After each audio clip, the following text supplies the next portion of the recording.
Hello dear students, कैसे हैं आप सभी का मोस्ट वेलकम है इंग्लिश विद गौरव अग्रवाल के ऑफिशियल यूट्यूब चैनल पे। मैं आपका साथी गौरव अग्रवाल एक बार फिर हाजिर हो चुका हूं आपके लिए डे 38 की वीडियो लेके।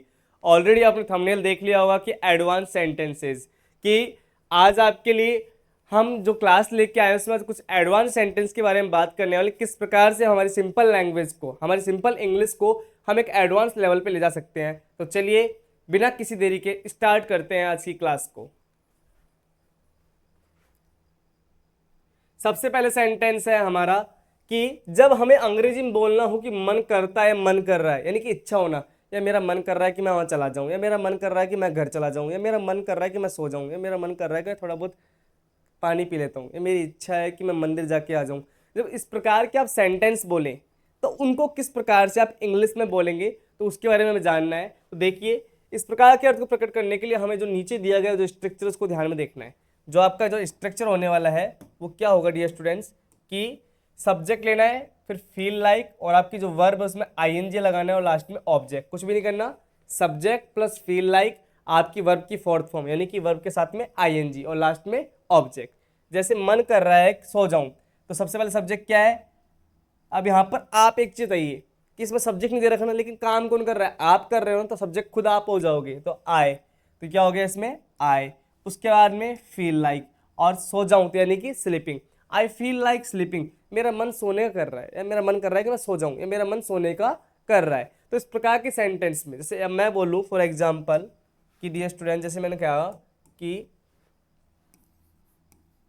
मन कर रहा है पानी पी लूं,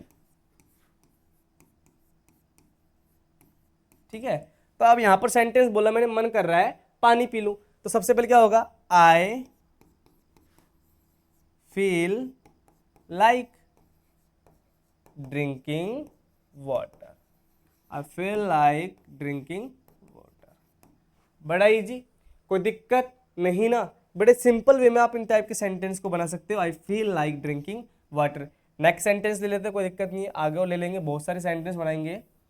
जैसे मैंने कहा कि फॉर एग्जाम्पल मन कर रहा है किताब पढ़ लूँ, मन कर रहा है किताब पढ़ लूँ, मन कर रहा है किताब पढ़ लूँ। अब देखिए, आई सबसे पहले सब्जेक्ट, उसके बाद में फील लाइक रीडिंग, रीडिंग बोलते हैं पढ़ने को, बुक। तो सबसे सिंपल हो गया, कोई दिक्कत नहीं ना, आराम से सेंटेंस बन गया। आई क्या हुआ आपका, यहाँ पर सब्जेक्ट हुआ, फील लाइक आपने हमें लेनी थी यहाँ पर, उसके बाद में वर्ब की फोर्थ फॉर्म आपका आई गया, और ये आपका ऑब्जेक्ट हो गया बुक, है ना, दे रखा जो। तो क्या बना, I feel like reading book. तो बड़े इजी और सिंपल में हमारा सेंटेंस क्रिएट हो गया। अभी कुछ मैंने सेंटेंस आपके लिए दिए हैं, 5 सेंटेंस है। मेरा मन करता है गाँव चला जाऊँ, हमें कुछ मीठा खाने का मन कर रहा है, मेरा चाय पीने का मन कर रहा है, मेरा मन कर रहा है स्कूल जाऊं, तुमसे मिलने का मन नहीं कर रहा है। अब नेगेटिव आ गया, तो आई फील नॉट लाइक, बहुत हो जाएगा, यानी बहुत आराम से फील लाइक है, ठीक है। तो अब आपको ये एक मैंने टास्क दिया है, इस 5 वाले सेंटेंस को नेगेटिव कैसे बनाओगे आप खुद करके बताना मेरे को। तो ये 5 सेंटेंस आपको मैंने दिए, इसकी आपको कमेंट सेक्शन में कमेंट करने हैं, ठीक है। ये 5 सेंटेंस आप करने, मैंने समझा दिया है, वैसे तो कोई इतना हार्ड नहीं है, थोड़ा बहुत ट्राई करोगे ऑटोमेटिक हो जाए, क्योंकि हार्ड करोगे जब जाके कहीं सिंपल पे आ पाओगे, और पहले सिंपल आके बैठ जाओगे ना तो बड़ी डिफिकल्टी जाएगी। ध्यान देना, लाइफ में हमेशा खुद को इतना स्ट्रॉन्ग बनाओ कि कोई आपको डिफेक्ट ना कर पाए ना। तो इस लेवल पर तैयार करो खुद को। ये 5 सेंटेंस इस बेस पे वो आपको कंप्लीट करने हैं, और कमेंट सेक्शन में कमेंट करना है। आगे देखिए, आगे है कि जब हमें अंग्रेजी बोलना हो कि ऐसा होने के नाते, कि देखो विद्यार्थी होने के नाते उसे पढ़ना चाहिए है, बड़ा भाई होने के नाते उसे घर की जिम्मेदारी संभालनी चाहिए है, पिता होने के नाते उसे अपने बेटे को समझाना चाहिए। कहते हैं ना लोग इस टाइप के सेंटेंस, जब आपको इस तरह के सेंटेंस बोलने तो किस प्रकार यूज लोगे, कि सबसे पहले आपको आगे लेना है बीइंग। क्या लेना है, बीइंग। अगर आपको नाउन दे रखा है, ऑब्जेक्ट दे रखा है, वो आपको आगे लगाना है। फिर आपका सब्जेक्ट। अब यहाँ पर 2 चीज है, वर्ब की फर्स्ट फॉर्म और फिफ्थ फॉर्म। देखो वर्ब की फर्स्ट फॉर्म तो क्या होती है, जैसे मान लो ये हो गई आपकी गो, ठीक है। अब वर्ब की फिफ्थ फॉर्म क्या होगी डियर स्टूडेंट, एस या ई एस लगाना। क्या लगाना, एस या ई एस। अब ये हो गया गोज, इसमें तो गोज लग जाएगा। अब यहाँ पर मैं लिखा प्ले, अब प्ले में क्या हो गया, प्लेज हो गया, है ना। अब इसके रूल, अब कैसे पता लगे सर हमें एस कहाँ लगाना है, ई एस कहाँ लगाना है, ये बहुत बड़ी दिक्कत है। तो डियर स्टूडेंट्स, मैंने टेंस की एक वीडियो बना रखी है, अगर आप लोगों ने नहीं देखी तो आप वहाँ देख के उसमें सारे रूल्स समझा रखे, उनको वॉच करना, आपको सारे रूल्स समझ में आ जाएंगे, आपको पता लग जाएगा कि एस और ई एस का यूज़ कहाँ होता है, क्योंकि टेंस का बेसिक इंट्रोडक्शन आना चाहिए। क्योंकि स्पोकन में कई लोग कहते हैं रूल की जरूरत ही नहीं है ग्रामर की। तो एक चीज़ बताइए, बिना स्ट्रक्चर के आप ढंग से बोल पाओगे? नहीं बोल पाओगे। जब तक आप लोगों को नॉलेज नहीं मिलेगी, थोड़ा बेसिक नॉलेज नहीं मिलेगा, तब तक आप कुछ नहीं कर सकते।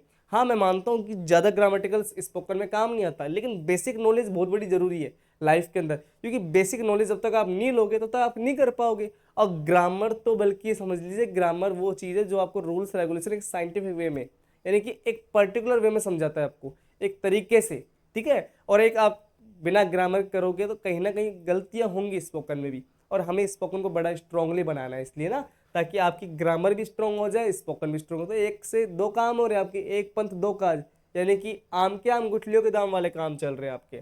जैसे विद्यार्थी होने के नाते वह पढ़ाई करता है, विद्यार्थी होने के नाते वह पढ़ाई करता है, तो सबसे पहले क्या लगाना है, बीइंग।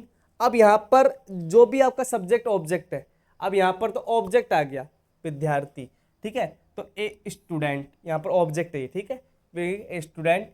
अब इसके बाद में देखिए सब्जेक्ट क्या है आपका, यहाँ पर जो दे रखा है वो लेना है कि ही। अब आपको यहाँ पर सब्जेक्ट नहीं दे रखा कि विद्यार्थी के नाते वह पढ़ाई करता है, अब वहाँ पर वह है तो ही। अब यहाँ पर क्या करता है, पढ़ाई, पढ़ाई को बोलते हैं स्टडी। अब देखो स्टडी में लग गया आई ई एस, अब ऐसे क्यों लगा, अब मैं बता देता हूँ कि स्टडी होते पढ़ाई करता है। अब ध्यान देना कि कभी भी आपके लास्ट में किसी भी वर्ब में लास्ट में वाई दे रखा हो, क्या दे रखा हो, वाई, और जस्ट उससे पहले क्या आ जाए, वोवल आ जाए, क्या सॉरी कॉन्सोनेंट आ जाए, तो उस वाई को हटा के आपको आई ई एस जोड़ देना है। क्या जोड़ देना है, आई ई एस, तो हो जाएगा स्टडीज। तो being a student he studies, ठीक है। अब मैं कहूँ कि बड़ा भाई होने के नाते उसे समझाना चाहिए, मैंने क्या बोला, बड़ा भाई होने के नाते उसे समझना चाहिए, ये ले लेते हैं, उसे समझना चाहिए। अब क्या करोगे, सबसे पहले बीइंग लेना है आपको, फॉर्मूले के हिसाब से, स्ट्रक्चर से, बीइंग। अब बड़ा भाई, ठीक है, अब बड़ा भाई होने के नाते तो being big brother, being a big brother, है ना, बीइंग अ बिग ब्रदर। अब इसका सब्जेक्ट लोगे ही, अब चाहिए यानी शुड, अब समझने को बोलते हैं अंडरस्टैंड, ही शुड अंडरस्टैंड। तो क्या बन गया, being big brother he should understands, ठीक है। तो बड़ा सिंपल, कोई डिफिकल्टी नहीं, आप आराम से कर सकते, अगर आप प्रैक्टिस करोगे ना तो इजीली आपके लिए सारी चीज़ इजी हो जाएंगी, कोई दिक्कत की बात बिल्कुल भी नहीं आएगी आपके लिए। इसी के लिए मैंने कुछ सेंटेंस दिए, 5 सेंटेंस। बहन होने के नाते मैं तुम्हें डांटती हूँ, ड्राइवर होने के नाते मेरा दोस्त गाड़ी चलाता है, किसान होने के नाते वह फसल काटता है, पुलिस होने के नाते वे हमारी रक्षा करते हैं, गायक होने के नाते मैं बहुत अच्छा गाती हूँ। तो ये 5 सेंटेंस दिए हैं, इनको भी आपको कन्वर्ट करना है और कमेंट सेक्शन में कमेंट करना है, ठीक है डियर स्टूडेंट्स। आगे चलते हैं कि जब हमें अंग्रेजी में बोलना हो, किसी कार्य करने का इरादा है, तो उन वाक्यों को नीचे दिए गए स्ट्रक्चर के अनुसार बनाएंगे कि आपको कोई इरादा हो काम करने के लिए, तो आप उसको इंग्लिश में कैसे बोलोगे। सबसे पहले सब्जेक्ट, इंटेंड या इंटेंस, अकॉर्डिंग टू सब्जेक्ट के। अगर सब्जेक्ट थर्ड पर्सन सिंगुलर तो आप ऐसा लगा देना, अदरवाइज यानी कि ना ये ले लेना। अब उसके बाद में to, verb first form object, जैसे उसका इरादा तुम्हें पढ़ाने का है, उसका इरादा, तो उसका का ये क्या सब्जेक्ट हो गया ही, इरादे को बोलेंगे इंटेंस, उसके बाद में टू, पढ़ाने को बोलते टीच, और आपका जो ऑब्जेक्ट है तुम्हें यानी कि यू, ठीक है। मेरा इरादा तुम्हें समझाने का है, मेरा इरादा तुम्हें समझाने का है, तो मैंने बोला मेरा इरादा तुम्हें समझाने का है। ये सेंटेंस जैसे मैंने बोला आपको कि मेरा इरादा तुम्हें समझाने का है। सबसे पहले सब्जेक्ट क्या है, माय यानी मेरा। अब मेरा आय है तो देखो यहाँ पर आएगा इंटेंड। क्या आएगा? Intend, my intend. ठीक है, उसके बाद में टू, टू। अब यहाँ पर काम क्या हो रहा समझाना, तो टू अंडरस्टैंड। ऑब्जेक्ट क्या है? तुम्हें यानी कि यू। ये लीजिए, my intent to understand you, कि मेरा इरादा क्या है? तुम्हें समझाने का। मैं बोलूँ कि मेरा इरादा तुम्हें समझाने का नहीं है, my intent to not understand you. बस कुछ नहीं करना, वर्ब से पहले क्या लगा देना? नोट लगा देना। ये लो हो जाएगा। बड़ा इजी, कोई डिफिकल्टी है ही नहीं, आप इजीली कर सकते हैं, कोई डिफिकल्टी नहीं है डियर स्टूडेंट्स। आपके लिए मैंने होमवर्क दे रखा है, वो करना है आपको। मेरा इरादा गाना गाने का है, रानी का इरादा मोबाइल चलाने का है, मेरा इरादा तुम्हें समझाने का है, जो मैं तुम्हें करा दिया, लेकिन तुम कर देना, कोई दिक्कत नहीं है। मेरा इरादा सुबह में टहलने का है, उसका इरादा अंग्रेजी सीखने का है। आप लोगों का इरादा भी अंग्रेजी सीखने का है ना, योर इंटेंस टू। अब यहाँ पर your intent to learn English. अब तुम उसका तो क्या होगा? His intent. अब यहाँ पर हिज आ गया तो थर्ड पर्सन सिंगुलर है, तो क्या लग जाएगा? इंटेंट्स हो जाएगा ना। तो बड़े इजी और सिंपल वे में आप कर सकते हो, कोई डिफिकल्टी नहीं है सेंटेंस में। बड़े इजी वे में आ रहे हैं एडवांस सेंटेंस। लोग कहते हैं एडवांस सेंटेंस ऐसे होते हैं, वो होते हैं। अरे कराने का तरीका होता है, लहजा होता है, तरीके से समझाओगे बच्चा, या सारे पढ़ने वाले हो, सारे स्टूडेंट्स 1 to 8, मुझे पता है जितने बच्चे क्लास लेते हैं ना डेली, सारे इंटेलिजेंट क्लास से, सारे इंटेलिजेंट क्लास के। क्लास का मतलब जानते हो क्या होता है?